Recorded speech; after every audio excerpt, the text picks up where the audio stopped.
listeners and viewers, to another episode of Education, the Teachers Talking Terror podcast, where your hosts, Mike and Courtney, are back with your pick this week. Yes. You went way back into my youth.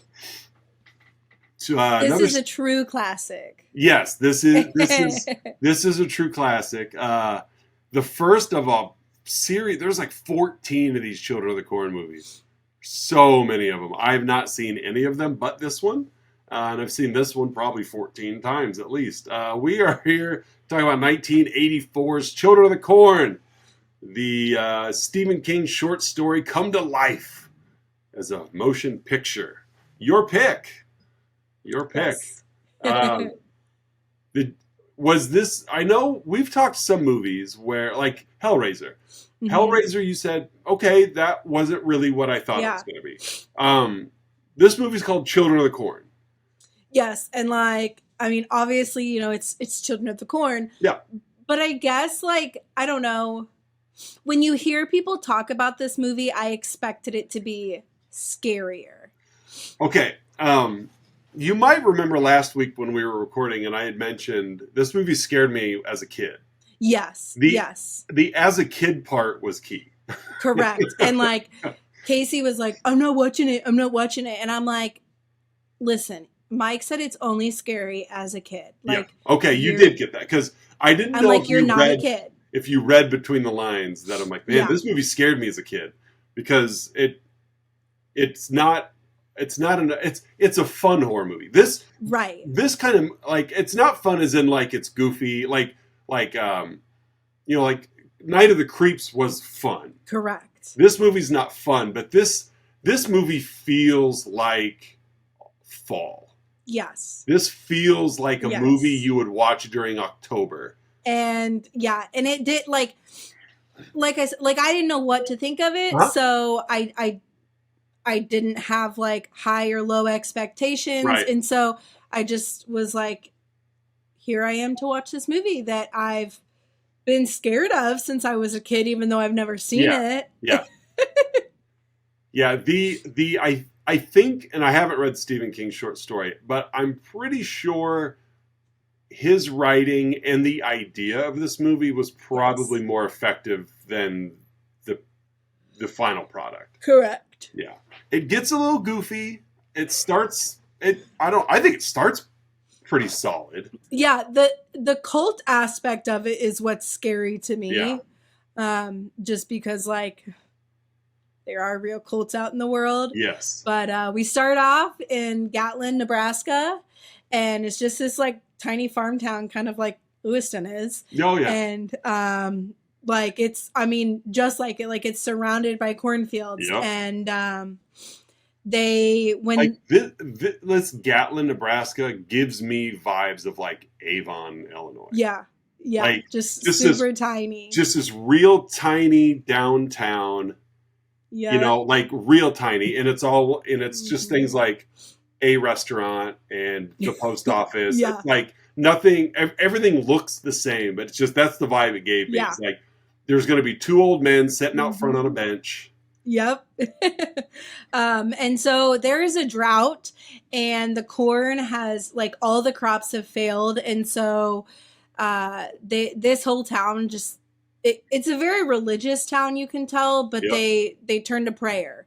Oh, yeah. So that's kind of where we kickstart off in a church with one little boy, just one kid, and I don't remember his name. Oh yeah. If they even say his name. Is it Job? Job. Okay. Because he was yes. Of all the kids, he was the good boy. Yeah, and he's there because his dad does not like this other little boy named Isaac, who's taken all of the kids into the cornfield and kind of just is introducing them into a cult. Which here's the crazy thing, the actor that plays Isaac, the 9-year-old cult leader boy, was 25 when this movie came out. What? Yeah. With that voice? Yes. His voice was humorous. It was grating for sure. Yeah, he's like, don't do this. Yeah, Like, I was like, what are you doing? Yeah, as a kid, he had growth hormone deficiency.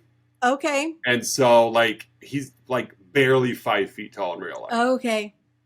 Well, hey, that's the perfect thing to cast him as a child. So it's like, you want a child actor, but that can, like, with a good memory and can deliver on these lines. Well, let's get a dwarfish adult, and yeah. So I guess it worked. Yeah, I mean, he played the part good. Yeah. So we switch scenes to a restaurant, and Gob has got his delicious little milkshake there. Meanwhile, Malachi, who is like a second-hand man to Isaac. Yeah, he's the muscle. They start like a sacrifice. Yeah, just a massacre. The adults. Yeah. And just like literally everybody in the restaurant is killed. Yeah. All the adults. And you don't really see any of it. You just see like a lot of, like a little blood splatter here. Yeah. Did you recognize the actor who played Malachi? His name's Courtney Gaines. And this by far is probably, no, not probably, easily his most menacing role. Have you seen Sweet Home Alabama?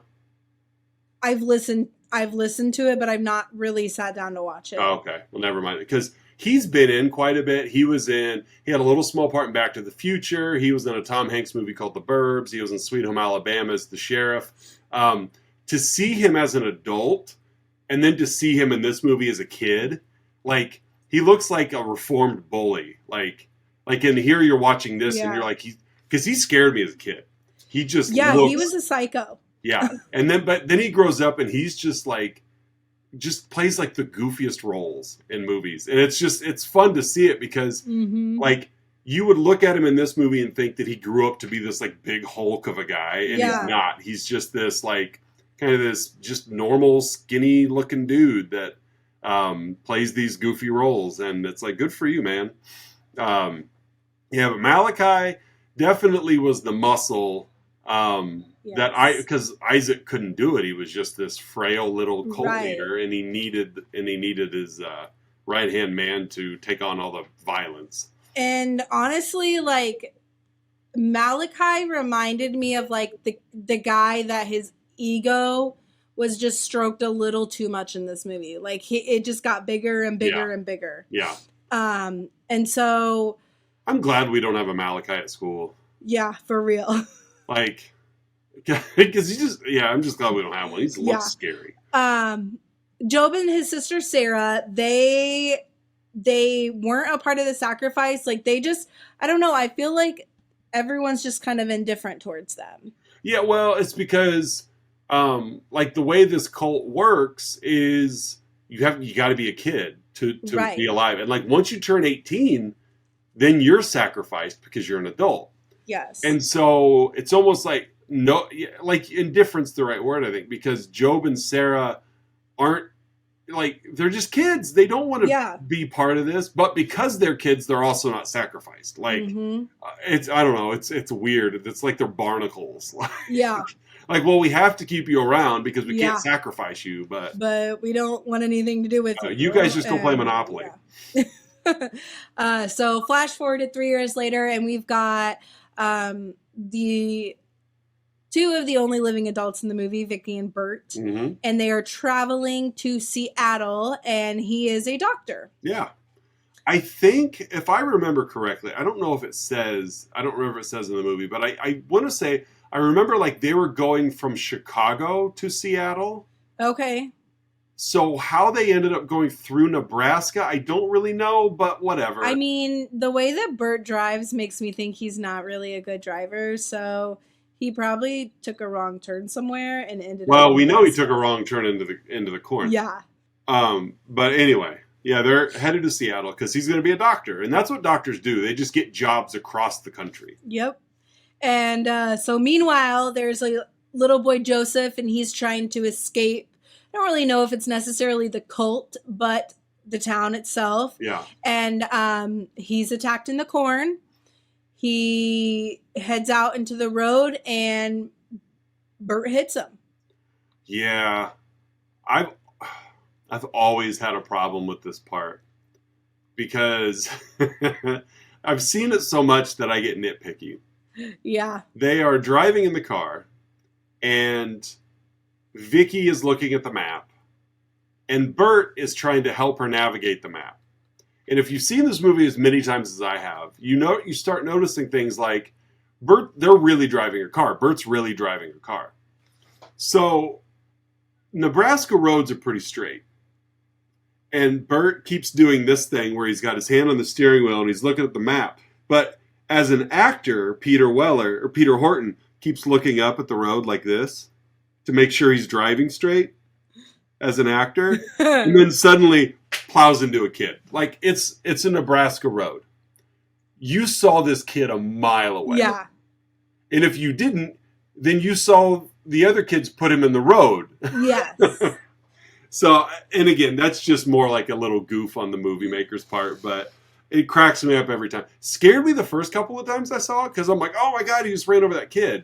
But then when you start noticing, like, yeah, Bert's looking at the road the entire time. Like, how did you not see him he saw either go out or something? Yeah. Right. And so he gets out in a panic to look and realizes his throat was slit before. I don't think he needed to be a doctor to discover that. Right. And he was a doctor, though, to know that the blood on his suitcase was fresh.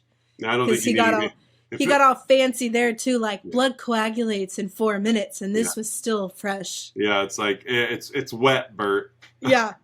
like all I need to know. It's blood. Like, a kid's dead. That's all I need to know. Yeah. Regardless, his throat is cut, and you hit him with your car. Yeah. And you're like, this blood coagulated. Mm-hmm. Yeah, you know. We get like our first of 2-3 jump scares, maybe. Here where Vicky goes over to just look at the body because she wants to. That's medical assistant, I guess. Who knows? That's what I would do. I would just be like, I just want one peek. And she goes, would you really want to go check out that dead body? Yeah, I would. That you guys just plowed over with your car? Yeah. Like rolled over it. Yeah. And you'd want to go, oh my God. Put me in this situation and my answer might be different. But I remember we went down south, sideline real quick. We went down south and my husband's uncle is part of the EMT. And they had gotten a call that a lady had kind of fallen into psychosis and she was under her house and like they had to go dig her out and she was going crazy with the knife in Kansas? And stuff. And I know. And I'm like, can I go? Like, I want to go. And they're like, no, you can't go, Courtney. I was like, oh, man, like, I love that kind of stuff. Though. So go be an EMT. Do that on the side. Well, I mean, I do deal with blood in the classroom. Yeah, kindergarten's a bit different than a ran over kid in the road. I mean, but you would not be able to tell a hangnail is like they've been hit by a car. Well, that's true. That's true. I am much more comfortable with the gore on screen. No, I like it in person too. Yeah, my wife. So they are hunting for a phone because they need to call someone to let them know. So they meet another adult, Deal. Yeah, it's like Deal. Yeah. And he's a mechanic, but he is like very like he does not want to help them. He's like, nope, no gas. I don't have this. I don't have this. I don't have this. Like, go this way. Don't go to Gatlin. They're religious. They're kind of weird. So onwards, right? Bert and Vicky go. Yeah, because we find out that first of all, it's a little surprising to see this adult when we've already seen all the other adults killed. Yes. But we do find out that he's allowed to live because he knows how to run the gas pumps. Yes. That they need to keep the corn going. Yes. So that's the trade. You can stay alive, and I would have just left. Yeah, like I would have just been gone. I have a vehicle, and I have fuel, and you aren't leaving town. Like, just leave, dude. Yeah. They're not gonna. I mean, it's not like they patrol the gas station. Right. Just leave. And so this is where Malachi and some of the, I don't want to say like they quit following, but they've kind of gotten like bloodthirsty, like Malachi and some of the other followers. And so they jump Deal, and they kill him.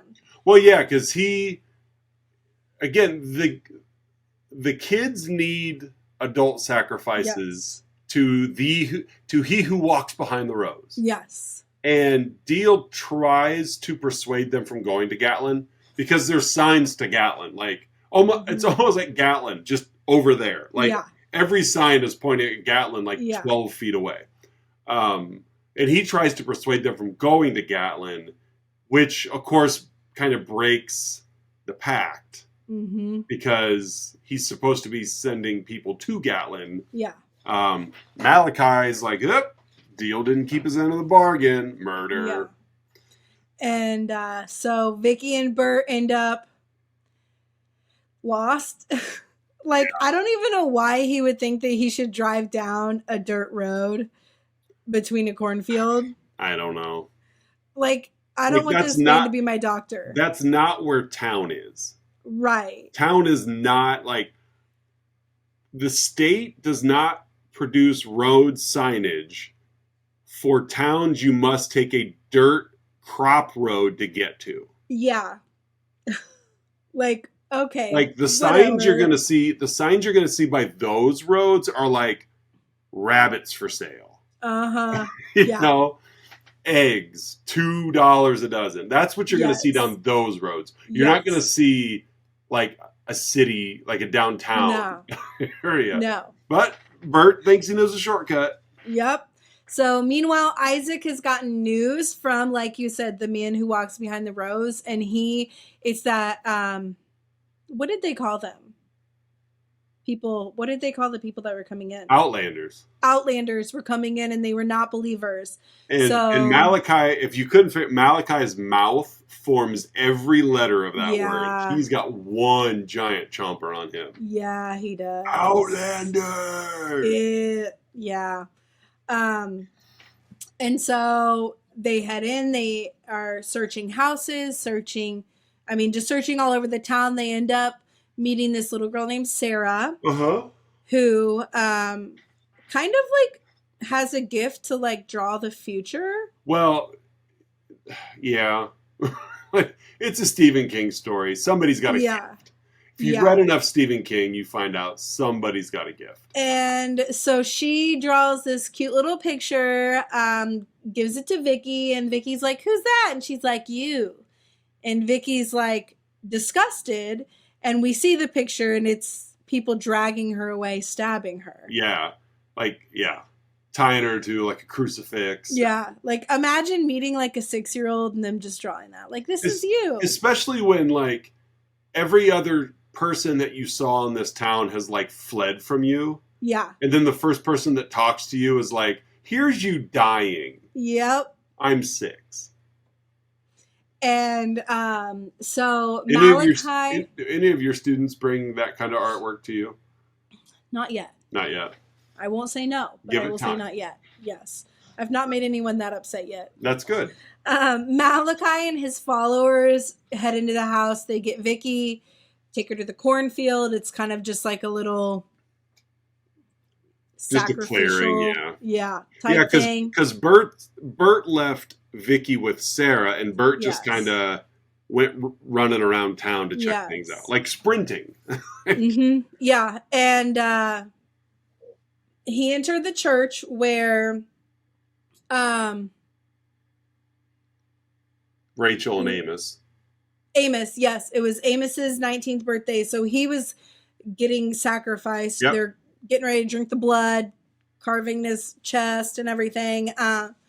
And right as he's trying to escape, Rachel attacks him. Mm-hmm. Bert. And Malachi or Rachel's like, "Get him!" So it's just like a cat and mouse chase here. Oh yeah, it really is. It just turns into a foot race. And despite getting stabbed, he's a doctor. He's in amazing shape. Not only that, but I'm not a doctor.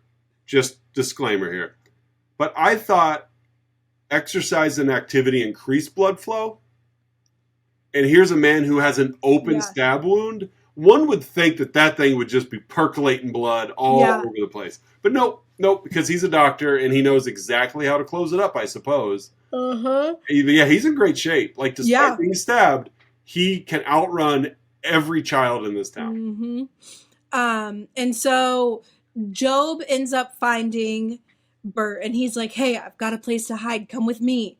And it's just kind of funny because, like, Job's like, why? Like, don't be scared. It's just me. And it's like, I just saw kids like sacrificing each other, and like I just got stabbed, and you're telling me not to be scared as I follow you to a basement. And when we meet your sister, we'll find out she's been drawing pictures of my future wife dying. Yeah, and so we flash back to the cult, and Isaac and Malachi are kind of going at it because Malachi's head's got too big, and he's just getting fed up with Isaac. And so he's like, you know what? Take down the girl and let's sacrifice Isaac instead. Like, see what your God does for you then. Right. Type thing. And Isaac's warning him. Isaac is definitely like the figurehead of this cult, where it's like, you can't do this. Like, I'm the only one that can speak with him. It's very reminiscent. When I taught social studies in 6th grade for a number of years, and we talked about the beginnings of civilizations, it's just so reminiscent of like the religious figurehead of each civilization. Like, I talk to our gods, so therefore you have to make sure I'm pleased so that I can please the gods for you. Yeah. And that's really that's the vibe I'm getting from Isaac. And Malachi and the rest of them are just sick of it. Yeah. And so, like you said, like Isaac warned him, like, you will be punished. Like, he who walks, you will be punished. And of course they don't believe him because he's just a chump. Yeah. And so during that night, during the sacrifice, Bert sneaks in to rescue Vicky. And he kind of has this like I don't want to say like coming to Jesus moment for him, but it kind of is. He's like, what are you guys? This isn't a religion if you don't have love. And, right. You know, and he goes all hippie on them. Yeah, he does. But they're all like, yeah, like, we get that though. And so you've got this other supernatural thing that happens. Right, because it's a Stephen King movie. And Isaac has been burned and like rocket shipped off on his cornstalk cross. And then it's like Isaac in the Technicolor Dreamcoat. Yeah. And then he comes back. Yes. And he warned him. Yeah, he did. And he's like total demonic voice now and everything. And it just like everything, like this huge fire cloud. Well, it's like it's like this, and really cool effect. Like, the special effects here are really bad. Yeah. Like the lighting or whatever. Yeah. But I always was impressed with like the giant mole kind of moving under the ground, like the dirt. I've always thought that was cool. Yes. But Isaac warned him, hey, you guys are going to tick him off. And so he who walks behind the rose has like empowered Isaac, revived him and empowered him to do his bidding. So it's like he's got himself and Malachi all rolled into one now. Yeah. And so it just kind of like, everyone's just like running, fleeing, and meanwhile you've just got this huge, like we said, like fire cloud. Yeah, this big firestorm coming. Storm, yeah. And so Bert is trying to find a way to save the day, and they've all taken shelter. Well, then Job kind of informs him, like, you know, there was like the guy in blue, like he tried one day and he was reading a passage from the Bible, and so of course he's got it on him 3 years later. Well, we find out that, you know, they keep referencing the guy in blue, and when they go to sacrifice Vicky, we figure out like it's the police. Yeah. So the police were reading the Bible to these kids. Yeah. And it was about like a lake of fire, something, a passage like that. And so Bert and Vicky are like, oh, okay, like light it on fire. Like that's the only way that we can get rid of them. So they go through, I mean, pumping gas, starting up the irrigation system. Bert he makes, whips up a Molotov cocktail. I loved, like, Bert's like, Vicky, give me a thick cloth or a thick rag. And Vicky rips Job's, like, vest. And he's like, that's not a rag. Jeesh. And like, Job was just so funny. Like, I really liked him. Kid actors are awful most of the time. And it's like, and while these guys, like Job and Sarah, weren't good, they were at least entertaining. Like, they were trying hard. Yes. So those actors did okay. But yeah, it's like, you guys should have been absolutely mortified this entire film, and you weren't. Like, you were comfortable. But I agree with you. That's not okay. And then, like, when he threw the Molotov and, like, Job went to go grab it again, and he brings it back, and he's like, throw it again, but better. And it's just like, kid, like, he's just so funny. Yeah. But anyway, so everything just, like, blows up, and the lake of fire from the Bible that it talked about just, like, sucked up the guy who walks behind the rows, and they had gotten out. And so Vicky and Bert and Sarah and Job are walking back to their car, and they decide that, I mean, they don't, like, talk about adopting them, but I get the sense of, like, they're going to go live with like, they're going to take the kids in. Because obviously they have no parents. Yeah. And so Bert gets in his car. Well, the car's got corn under the hood. Yeah. Like, you see corn stalks coming out, which is just, oh no. Yeah. It's like, we can't take him out and still use the car. We have to walk. It won't start. There's stalks in the hood. And so he gets in his car to get something, I don't even remember. And Rachel pops up from the back seat. This scared the bejesus out of me as a kid. And see, last week you had said, like, there's one that I wonder if it'll get you. Uh-huh. And this one did not get me, because I was expecting, like, the whole time, I'm like, there's someone in the car. This wasn't the one I thought would get you. The two that I thought would get you would running into the kid on the road at the beginning, and then him shooting up and grabbing Vicky. Those are the two that I thought. Yeah, that one got the one shooting up and grabbing Vicky got me. Yeah, those are the two I thought might startle you. But this one, like, it was, and of course, like, if you were to watch this movie for the first time now, you would, but as a kid you didn't know, but it's like, all right, someone has to be back there. Like, it can't just end like this. Right. And then this part was kind of funny too. Like, Rachel, as she's attacking him, Vicky knocks her out, and Bert's just like, well, she's out cold. Yeah. And it's just like, okay, here Rachel's we go. Dead now. Yeah. And that's Children of the Corn. Yeah. Yeah, I think this is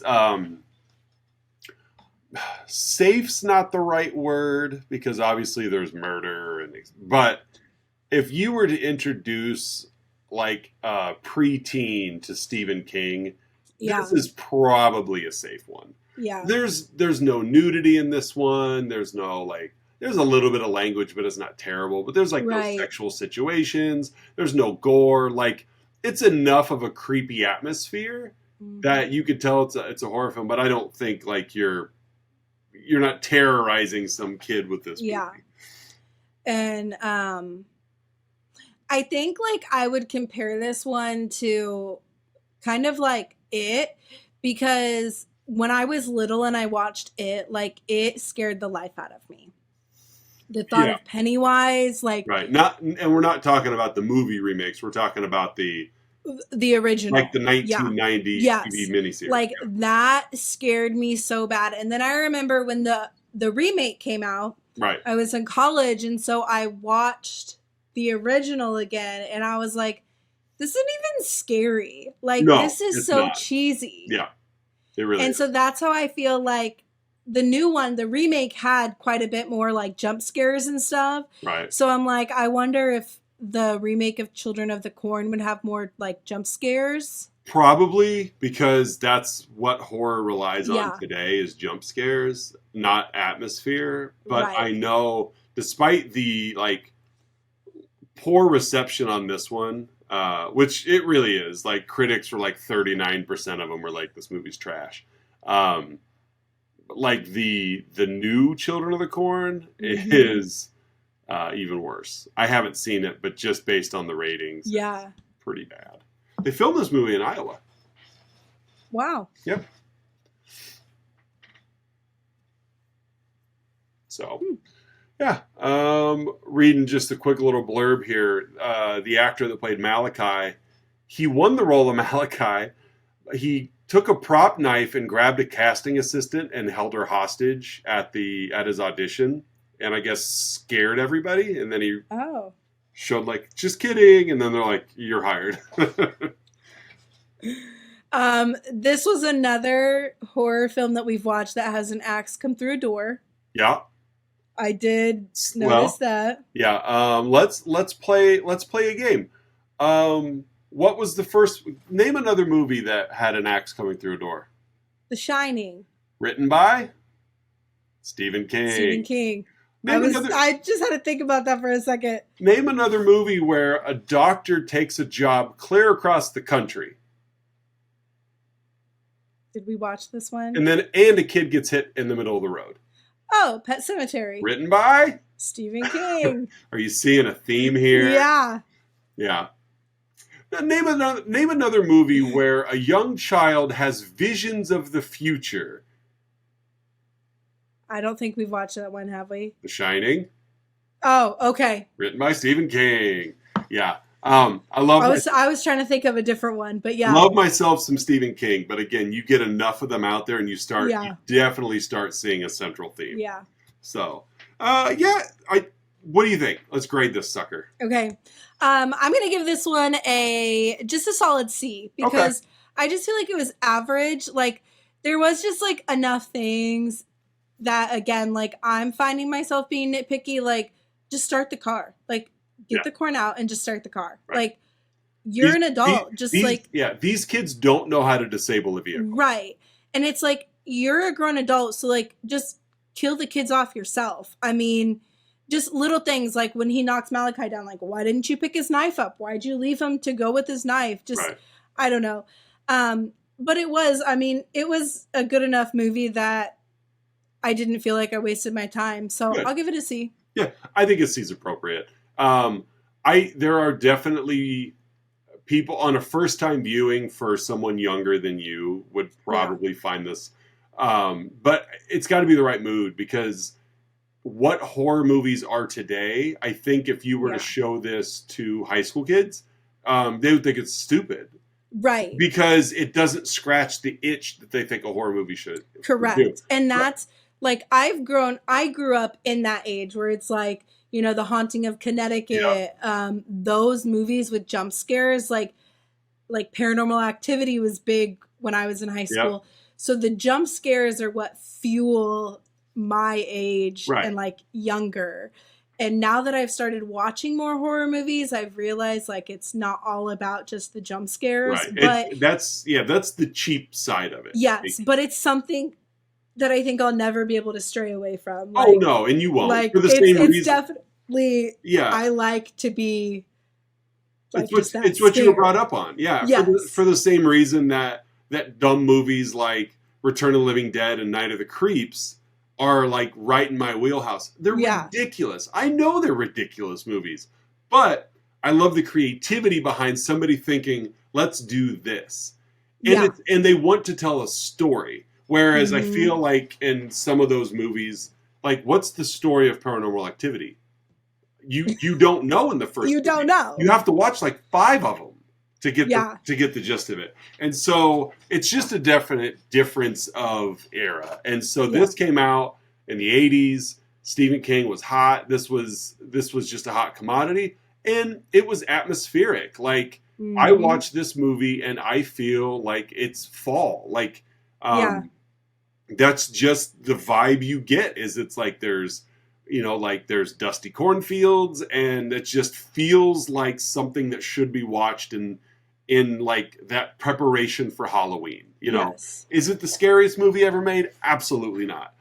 But is it still just kind of a fun ride? Yeah, it tells a fun story. Mm-hmm. And that's kind of what I look for. If I jump, whatever, I really don't care. Right.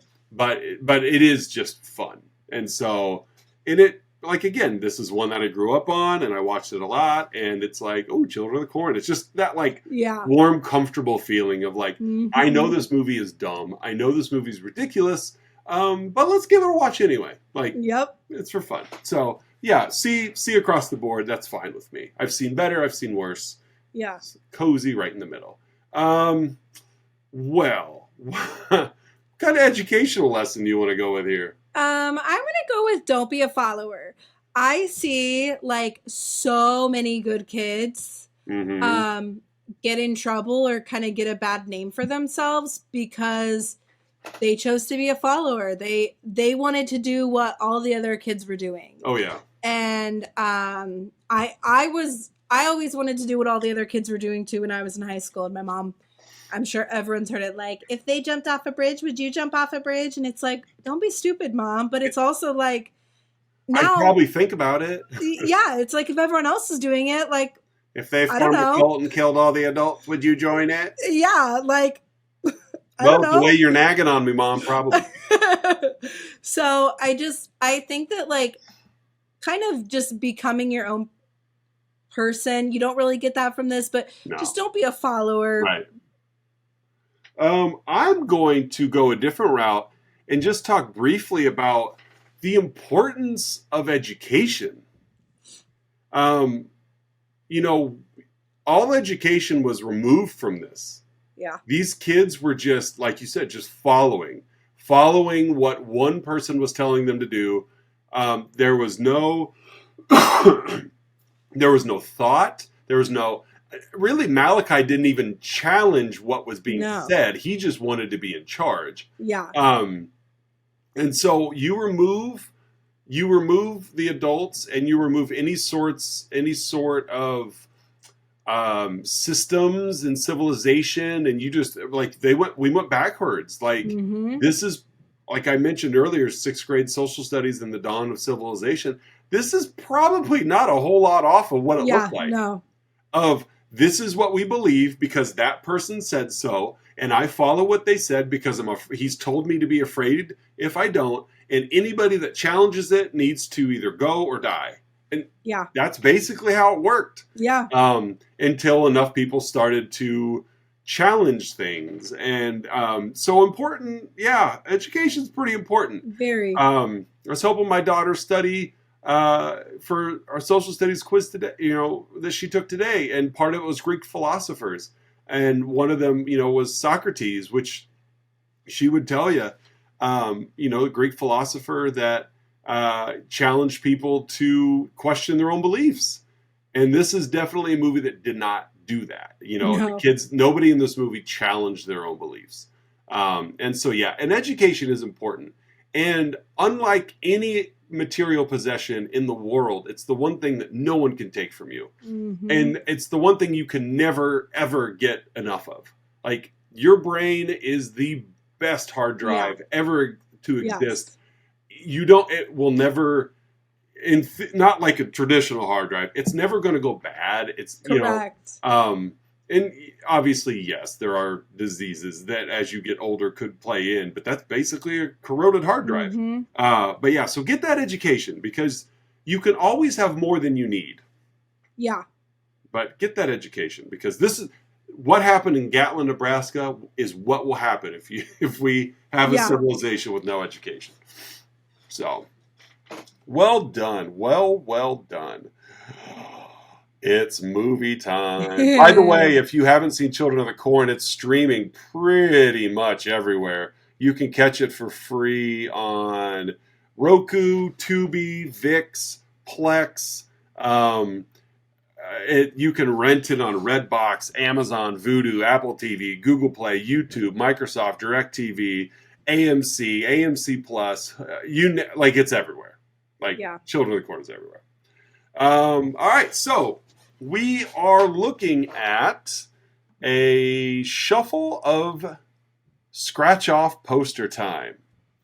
We have 91 videos remaining, 91 movies left. Real quick, we are recording right now, I believe this is episode 52. Wow. Yeah. It's not our yearly, though. I looked this up earlier today. Our first episode published October 6th of last year. Okay. 1 month from today. Yeah. We will hit our 1 year anniversary. It's a big deal. That is. Yeah. We've got 1 month from today, and we're hitting our 1 year. And on my other podcast, Let's Talk About Flicks, we are 2 episodes away from hitting episode 100. Wow. So we are almost 2 years into that podcast. And, well, they're both going to happen next month. Our 1 year on this one and our 2 year on the other one will happen next month. So that's kind of fun. All right. So are you ready for Scratch Off Horror technically number 2, but really we've already watched 9 of these. All right. What are we going to watch for next week? We are watching, a movie. Have I seen this one? I don't think I have. I like when you haven't seen that. I haven't seen this one. You're not going to like it, though. Because it's black and white. Oh, it'll be okay. It will be okay. We are going to watch 1943's... What? Yeah. 1943's... Oh, I just closed it and didn't catch the name. Hold on, I'm scrolling through real quick. Was it the Seventh Victim? Is that the name of it? Oh, why did I close it before? I looked at it, got excited, and then closed it, and then was like, oh, forgot the name. The Seventh Victim. 1943's The Seventh Victim. A woman in search of her missing sister uncovers a satanic cult in New York's Greenwich Village and finds that they could have something to do with her sister's random disappearance. 95% on the tomato meter. Wow. Yeah. 1943. It's only 70 minutes long. Like, quick and dirty, this one will be. So, we are going to watch... We're going to see where this is streaming, if it's streaming. The Seventh Victim. You can rent it on Apple TV, Amazon Prime, Vudu, and Microsoft for $3. Or you can just buy it for 10 on all those same sites. I'm excited.